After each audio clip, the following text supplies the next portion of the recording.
So I would now like to welcome Professor Lane to speak to us on the fascinating subject of From Machiavelli to Nietzsche, How Modern Thinkers Saw Ancient Lawgivers. Thank you, Miss.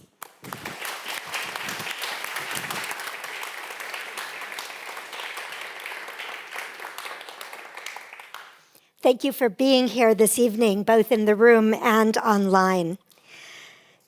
Can freedom ever be brought about by force, or is persuasion a better path to social transformation?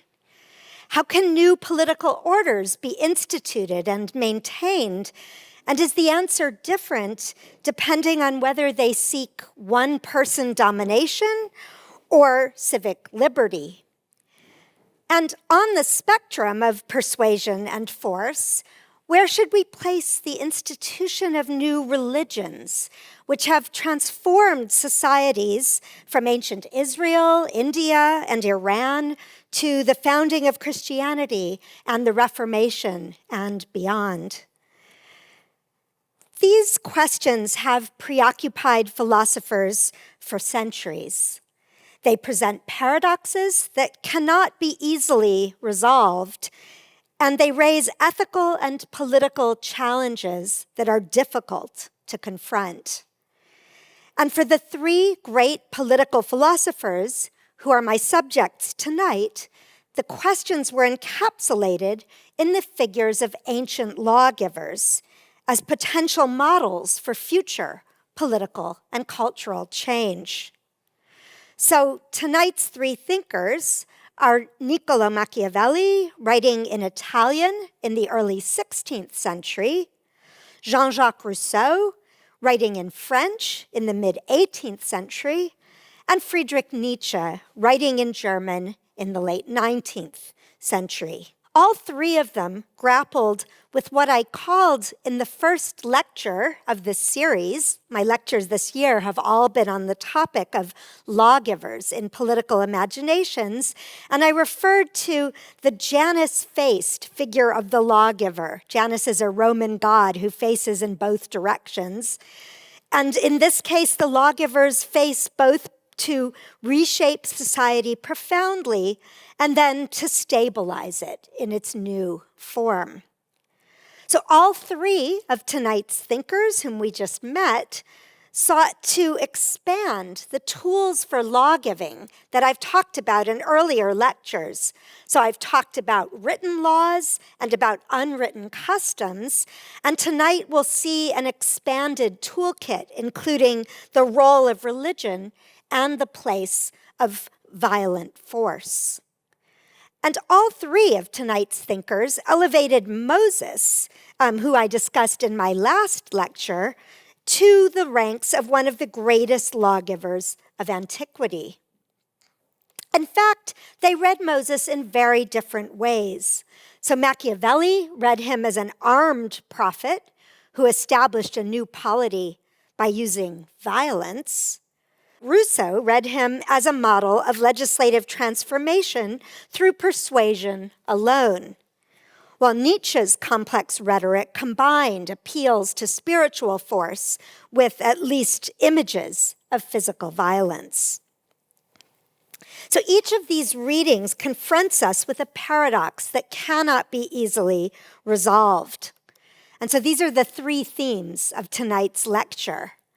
I'll start, in fact, in the middle row with Rousseau on what I call the paradox of legislative persuasion.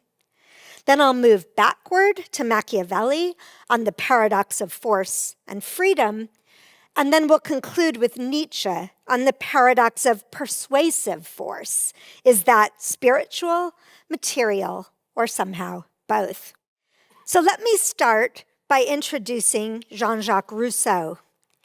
He was born in 1712 in Calvinist Geneva, but had converted to Catholicism and moved to France, aligning himself there with the great intellectual and political project of the Enlightenment philosophers, the philosophes. But at the age of 37, Rousseau had a road to Damascus moment.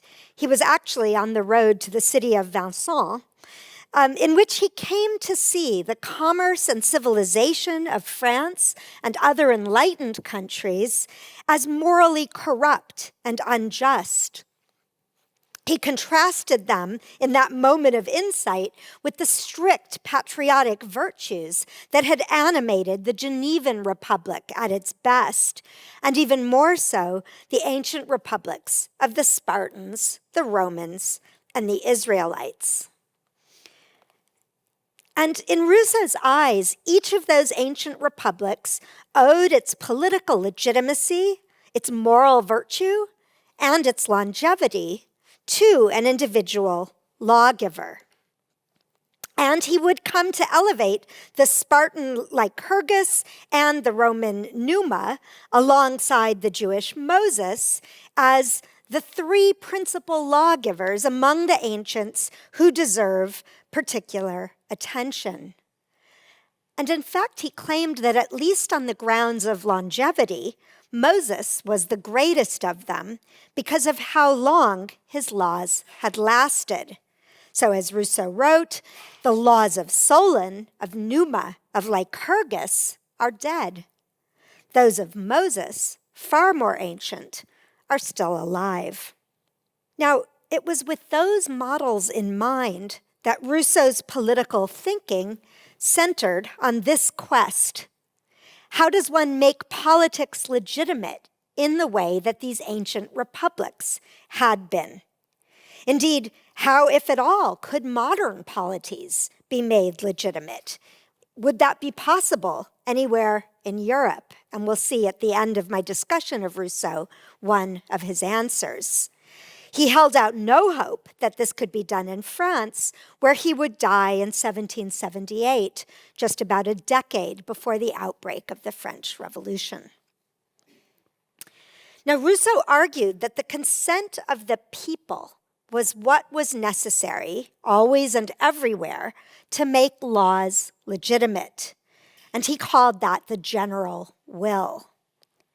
But he held that no people, ancient or modern, could be expected to accomplish that task of formulating a general will all on their own. Instead, they would always need a legislator, someone like those ancient lawgivers whom we've just met, whose task would be to frame the laws, to give them their content, and then to help to get people to adopt them. Now, when I say legislator or lawgiver, those are both translations of the same French word, législateur. But for clarity, I'm saying lawgiver when I'm referring to the ancient figures, and legislator when I'm referring to Rousseau's own theoretical formulation. So how could a lawgiver get their laws adopted by the general will to create a new legitimate political order? Well, one answer that Rousseau gave was not by force. He insisted that the legislator must not use force, and indeed he said that a legislator was not a ruler. Their role, as he wrote, was not magistracy, not sovereignty. It has nothing in common with human dominion. So, if not force, then what? So this is perhaps one of the most famous passages in the social contract, which we'll continue on the next slide, and it introduces us to the paradox, what I've called the paradox of legislative persuasion. Because the challenge is, as you see in the lines in green, Gresham green or turquoise, that men would have to be prior to laws what they ought to become by means of laws. So this is the paradox. Somehow the lawgiver has to form people such that they're willing to accept the general will, and yet they have to be willing to accept the general will in order to make the laws legitimate. And you can see other expressions of the paradox here. The effect would have to become the cause. So how can that happen? He gives us the answer as the passage continues. The legislator is unable to use either force or reasoning. So they can't simply use logic and reason, rational argument. They can't use force. They have to use something that's different from both violence and reason, somehow falling between those two poles.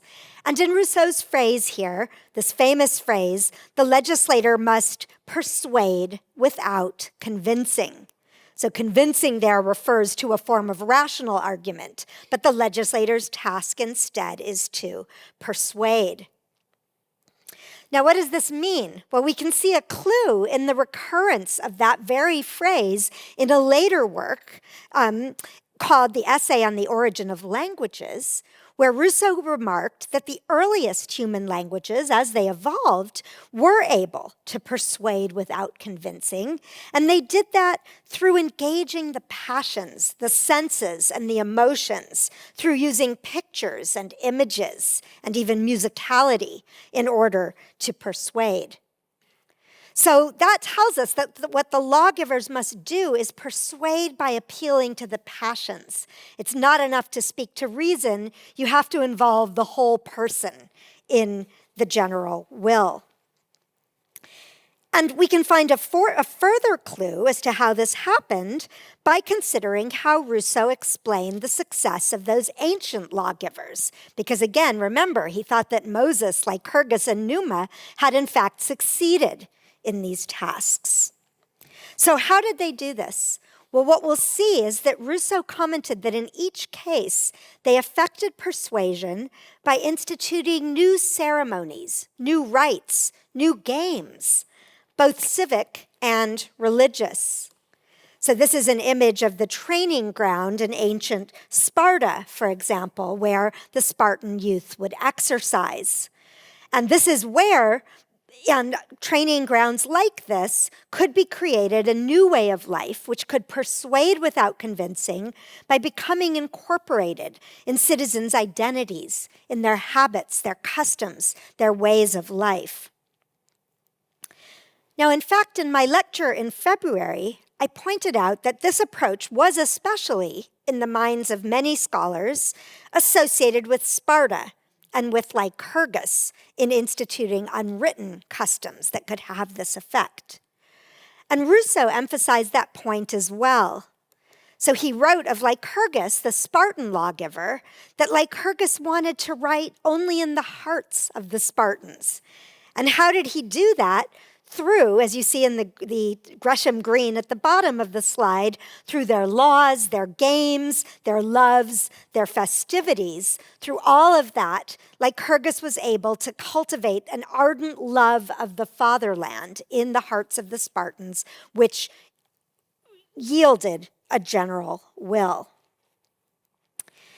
Now, he thought that Numa and Moses also did the same, but they went further, because both of them also instituted a civil religion, which could also even more profoundly have this transformative, paradoxical effect.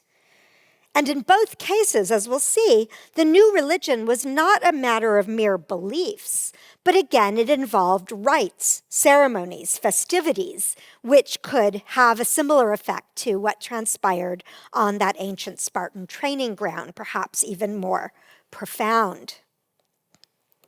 So in the case of the Roman Numa, for example, so we see here the foundations of civil religion in all of these three societies, but especially in Rome and Israel.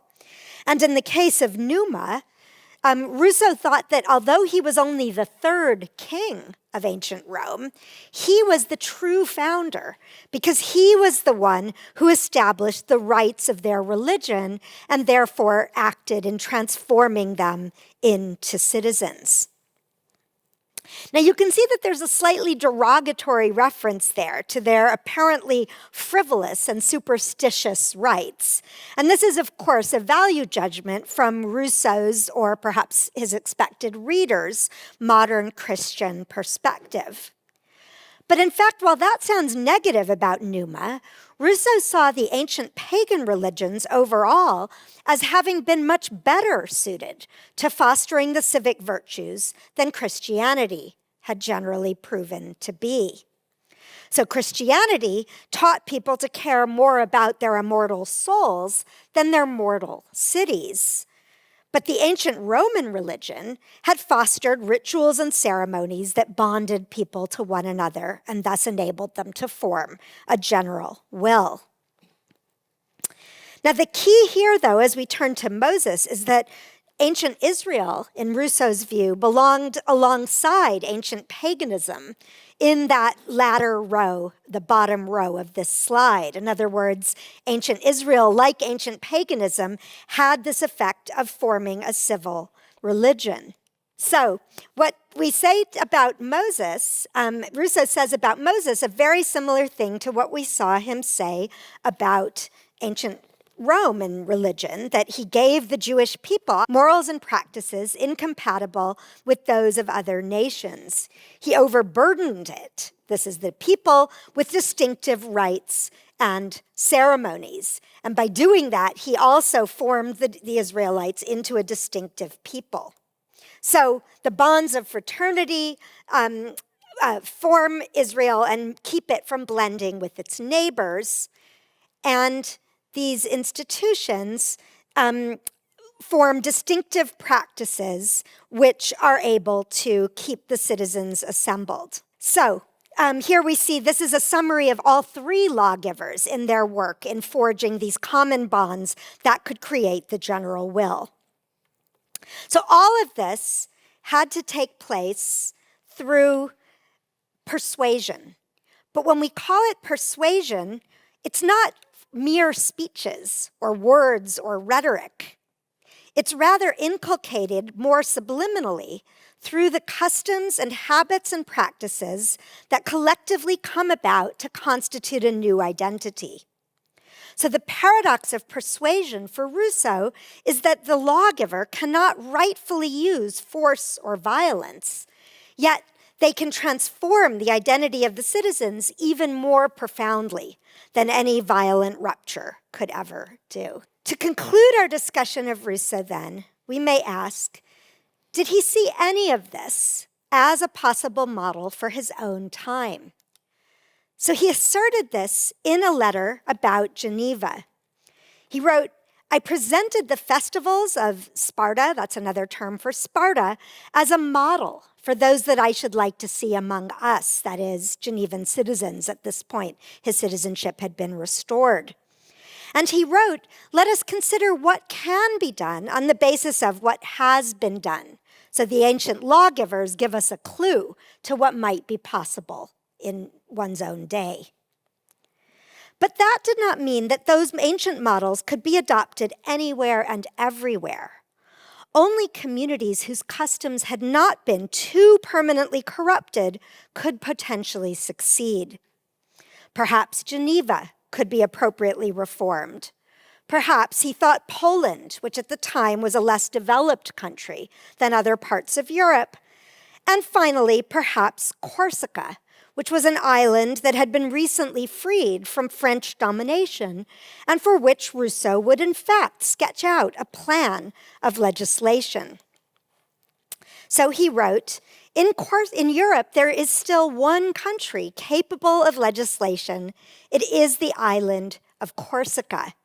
And he ends this remark, I have a feeling that someday this little island will astound Europe, because perhaps it will be the place where a legitimate general will in the modern world could be established.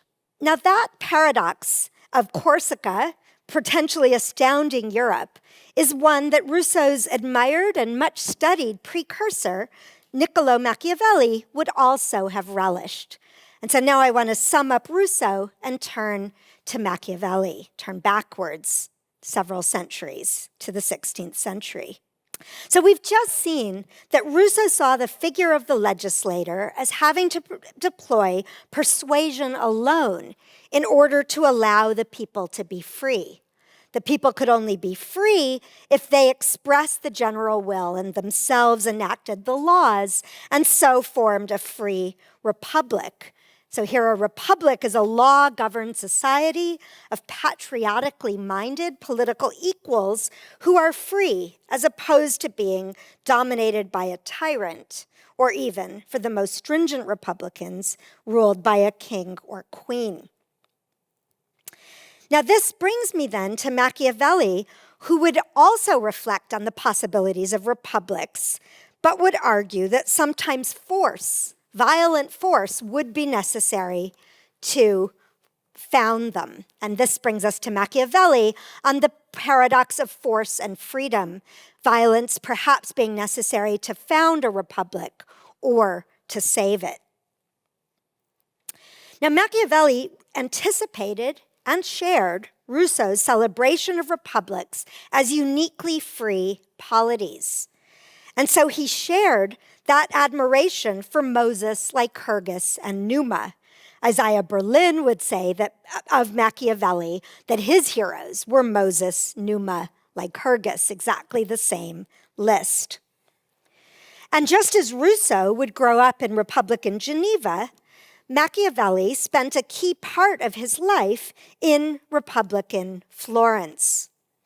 And he served in the Republic of Florence for several decades, in between periods of domination by the Medici family.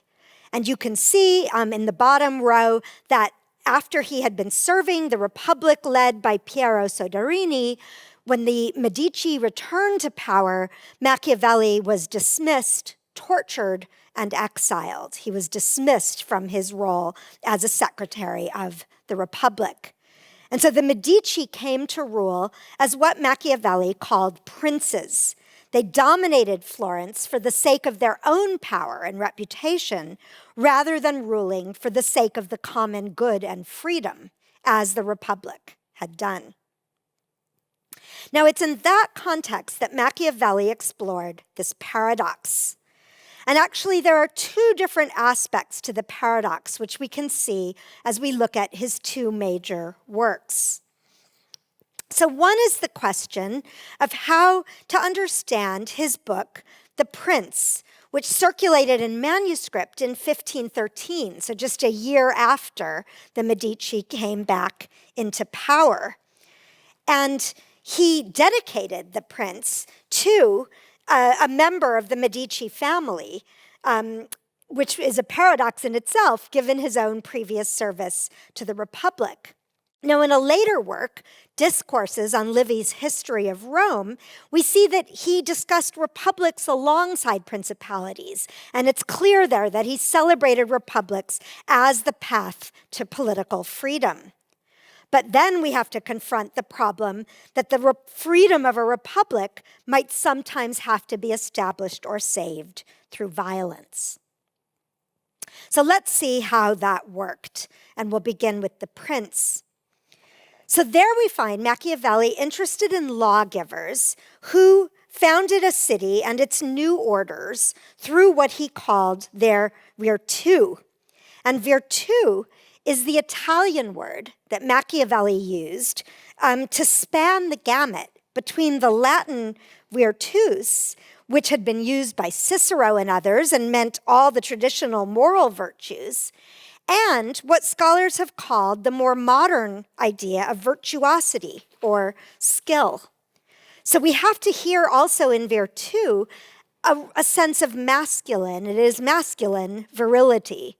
The word vir in Latin is the word for man, and this refers to the audacity in which a man could force the day, as it were, to bring about a new civic constitution. So Machiavelli highlights a slightly different cast list. Although he admired Lycurgus and Numa, I'm going to focus on what he says about these men who are, as he calls them, men who became princes by their own virtue or virtù. And he says these are Moses, Cyrus, Romulus, and Theseus. And if we go on, we can see that three of them were men who acquired or founded kingdoms. So Cyrus the Great of Persia, Romulus, who became the first king of Rome, having murdered his twin brother in order to ascend the throne alone, and Theseus of Athens, who became a king long before Athens became a republic or democracy. Moses, on the other hand, founded a republic, and we'll return to that. Now, all of these men had to use their exceptional virtue to exploit opportunities that were provided by fortune in order to introduce new orders. And this is extremely difficult. It's difficult to found new orders because everyone, Machiavelli says, who benefited from the old orders will be an enemy to the new.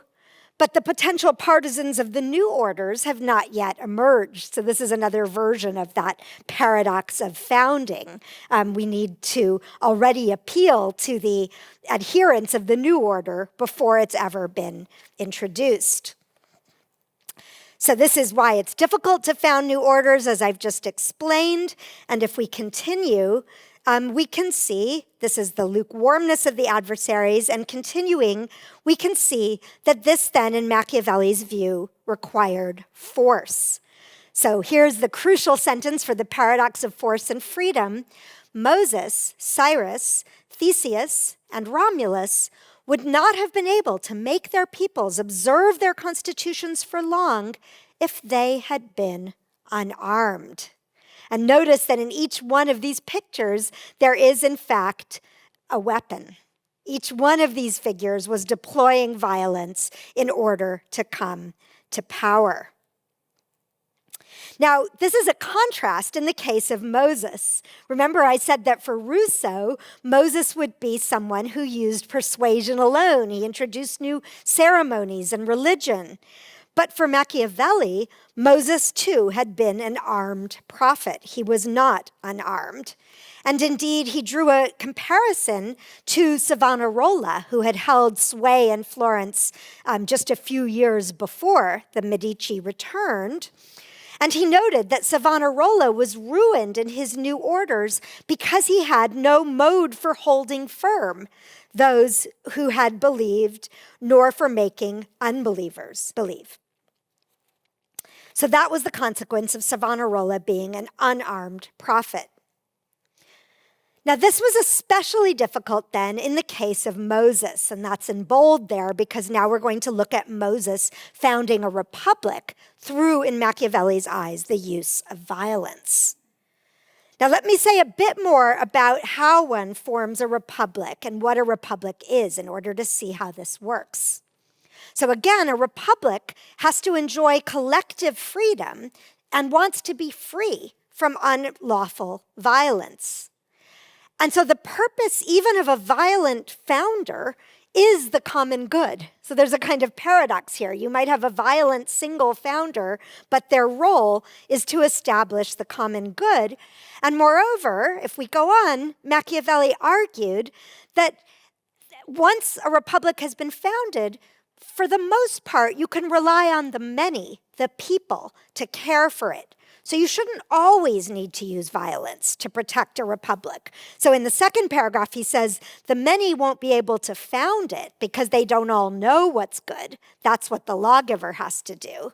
But once they've come to know it, they do not agree to abandon it. People become invested in a republic, and they want to protect it. And moreover, if we go on, Machiavelli emphasized that, again, religion could do a lot to help to protect a republic and therefore forestall the need for more violence. So he said this about Numa, again, how important religion was, and Machiavelli took a slightly cynical view, arguing that Numa had pretended to be intimate with a nymph, a divine figure who had revealed religion to him. And so here we see Numa being situated as a founder who's willing to make use of what Machiavelli calls fraud as well as force. Religion, in a way, for him is a fraud perpetrated on the people, but for a good cause, genuinely to cultivate the common good. So all of that could work But there might be moments when a violent refoundation of a republic is needed. And this is an illustration from the later history of Sparta. So some centuries after Lycurgus in the 3rd century before the Common Era, 2 new kings of Sparta arose, and this is the first one, Agus, who thought that the people in the city had come to deviate from the laws of Lycurgus, and so the city had lost its ancient virtue. So Agus tries to now become a refounder, but he fails. He was killed in his first beginnings by the Spartan ephors, those are the main Spartan office holders, because they saw him as a man who wished to seize the tyranny. So this is the danger of trying to use violence to refound a republic, is that it may appear to people that in fact what you're doing is trying to become a tyrant yourself. Now after Agus came his successor, Cleomenes, and Cleomenes also saw that he would need to be in sole authority if he were to refound the laws of Lycurgus. So if we go on, the crucial sentence then is here. Cleomenes had all the ephors, all the office holders, and anyone else who might be able to stand against him killed, and then renewed altogether the laws of Lycurgus. So this is republican violence. It's the paradox of force and violence being used to restore the laws, the order of the ancient republic. Now that will give Republicans with a small r and their contemporary Democratic heirs, again, Democrats with a small d, cold comfort because of the ambiguity of violence. We should be disturbed by this paradox. For it's often impossible to know in time whether someone is deploying violence as a would-be tyrant or as a Republican restorer. And even if they're trying to restore the republic, the use of violence violates the due process and civic protections on which a republic or a democracy otherwise depends, which it exists to defend. So violently interrupting the civic order in the name of saving it raises the question of whether the end can ever justify the means. Can freedom truly be saved or established by means of violence? Now, I'm going to leave Machiavelli on that paradoxical note. Here's how he leaves us himself in The Prince. He actually calls in the very last chapter of The Prince for a new prince who in the mid-16th century, the early 16th century, could unify Italy, which was divided into multiple different city-states and partly dominated by foreign powers. And if we see here the very end of The Prince, notice just in green, without trying to read all of the text, that he appeals again to Moses, Cyrus, and Theseus as models for the new prince who might use violence to resurrect the oppressed, divided people of the Italians of his day. So let me finally turn now to Friedrich Nietzsche to look at the paradox of persuasive force. So like his predecessors, both of whom he cites, Nietzsche, too, was fascinated by the transformative figure of Moses as a founder and lawgiver. And like Machiavelli and Rousseau, he also invoked Lycurgus and Solon. And like Rousseau, actually, he also talks about Muhammad. And he expands the pantheon of lawgivers still further in 2 directions. So to these other founders of ancient religions, Muhammad, Manu, the Hindu lawgiver, Zarathustra, the founder of Zoroastrianism, and also in ancient Greece, as we'll see, to include the philosophers, whom he thought had also sought to act as lawgivers. And it's in the case of the Greek philosophers especially that we find the paradox in Nietzsche's writings that I want to explore, which is that Nietzsche takes the ancient lawgivers to have drawn no sharp distinction between persuasion and force. So far we saw Rousseau speaking for persuasion, Machiavelli championing the occasional need for force, and now Nietzsche saying, perhaps there's no sharp distinction. Perhaps philosophy itself is a mode of spiritual force. We should think of it itself as having a kind of powerful effect. So let's start with how Nietzsche saw the role of custom in creating traditions, beliefs, and identities over time. So here he speaks of the concept of the morality of mores or customs, and this is in his work Dawn or Daybreak. So we can see that he talks about the morality of mores or customs and all these different practices, agriculture, war, marriage, religion, all belong in the domain of morality.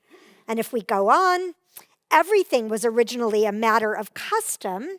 And here's the key: anyone who wanted to elevate himself above custom had to become a lawgiver and create customs. So this is the role for the lawgiver. Again, it's that fundamental transformation of people's customs, laws, practices, ways of life. Now, Nietzsche explains this further by referring to Manu as the ancient Hindu lawgiver. And if we go on, this is a long quotation, so I won't talk about all of it, but he's talking about the mode of lending authority to a truth that has emerged over time. And if we continue, he says here, how do you do that? Well, the lawgiver appeals to revelation, but again, sort of in the way that we saw Machiavelli be a bit cynical about, is it real revelation or is it simply an invocation of the gods? And going on, making that revelation into tradition. So that's the janus-faced again. You invoke the new revelation, and then you try to stabilize it as tradition. And there's this powerful phrase at the end of this passage: the authority of the law is founded on the propositions God gave it, the ancestors lived it. So far, we've seen Nietzsche appealing to custom, persuasion, religion. So where did force and violence come in? Well, throughout Nietzsche's writings, we find scattered calls for a warrior ethos. And we find this, for example, in Thus Spake Zarathustra, when he says, the prophet adjures his followers that they should seek their enemies and they should wage war, but they're waging war for the sake of their thoughts. So this is that blending between the spiritual and the material. This is the persuasive force of thoughts, which count as a kind of spiritual warfare. And Nietzsche explains this in relation to the ancient Greek philosophers and the Greeks generally, when he imagines them saying, this is in an earlier work, look, I too can do what my great rivals can. I can do it better than them. So this is a sort of outdoing of others, but outdoing them in potentially the realm of thought. But it's a warrior ethos, as it were, in the realm of thought. And Nietzsche goes on to argue that each of the ancient Greek philosophers was, in fact, a contentious, violent tyrant. That is the underlying truth of Greek philosophy in his view. Perhaps Solon was an exception, but Nietzsche is not even sure about that because he holds at the end of the quotation that to be a lawgiver is a more sublimated form of tyranny. So remember that for Rousseau, the lawgiver had to be the opposite of a tyrant. They were nothing to do with human dominion. But for Nietzsche, the philosopher is a lawgiver who's in a way seeking a kind of personal power and tyranny. So he illustrates this by referring to a number of the ancient philosophers and above all Plato. And we'll return to what he says about Plato. Here he says Plato had the desire to become the supreme philosophical giver of laws and founder of states, although he thinks he didn't quite fulfill that aspiration, that desire. There are ancient reports that Plato had been invited to become a political lawgiver, for example, by the city of Megalopolis, but he had refused. Nevertheless, if we go on, Nietzsche saw Plato's legislative mission as being at the center of his will. And he says Plato measures himself with Solon and Lycurgus. So again, if we're going to think about founders and lawgivers, we shouldn't think only about the people who actually gave laws to Sparta and Athens. We have to think above all of the philosophers who exercise this kind of spiritual tyranny. So again, Nietzsche comments that Plato had a thoroughgoing political purpose and that in founding the academy, he sought comrades who could with him one day found the new state. And so it's in this way that Nietzsche takes Plato and these other philosophers and all of these lawgivers to be models for his own writing. So this is the most remarkable passage, I think, in Nietzsche. It's also from Dawn or Daybreak. Those are the same translations of the same German word. And here we find him comparing Plato to Muhammad. So he says, Plato was trying to do in Sicily what Muhammad later did for the Arabs. Both of them were actually trying to determine customs and things great and small and to regulate everyone's day-to-day mode of life, just in that way that we saw before, games, festivities, customs, that could be done here through philosophy and through founding. And he goes on that Plato's ideas were as practical as those of Muhammad were practical. It was just a matter of chance that the world did not see the Platonization of the European South. So for Nietzsche then, all of these figures, Plato, Socrates, Lycurgus, but also Manu, Muhammad, Moses, and Zarathustra, all of them are models for what he himself is doing as a lawgiver. So these figures are all in some way spiritual and intellectual, but they're also material and political. And all of them then inform Nietzsche's own call repeatedly for what he calls the legislators of the future. So he's imagining possible future figures who might be able to convey laws in a way that could make them incarnate. And in a fragment from the period of Thus Spoke Zarathustra, he remarked on people who are walking legislation. Remember Lycurgus wanting to write on the hearts of the Spartans. The idea here is that people have to come to incarnate these new values, and therefore that will make these values real as physical force could potentially make them. So perhaps it was his consciousness again of that tension, the janus-faced between the revolutionary impulse and the conservative impulse in law-giving that made him want to appeal to these philosophers of the future. In a way, the creation of an educational politics was, I think, more important to him than any particular political movement. So to conclude, I've called politics a spectrum of the possibilities of power. And if that's so, then we always need to interrogate just where, in realizing those possibilities, the boundary between persuasion and force might lie. Now, in this lecture, I've explored the paradoxes that cluster around that boundary as a matter of political thought. Next week, in my final lecture in this series, I will address it in the history of several actual political revolutions. But for tonight, we may conclude with this remark of Nietzsche's about the purpose for which lawgivers must act and the imperatives that arise as a result. So Nietzsche remarked, "One must desire the means when one desires the end." This political insight was clear in the mind of all legislators. Thank you very much.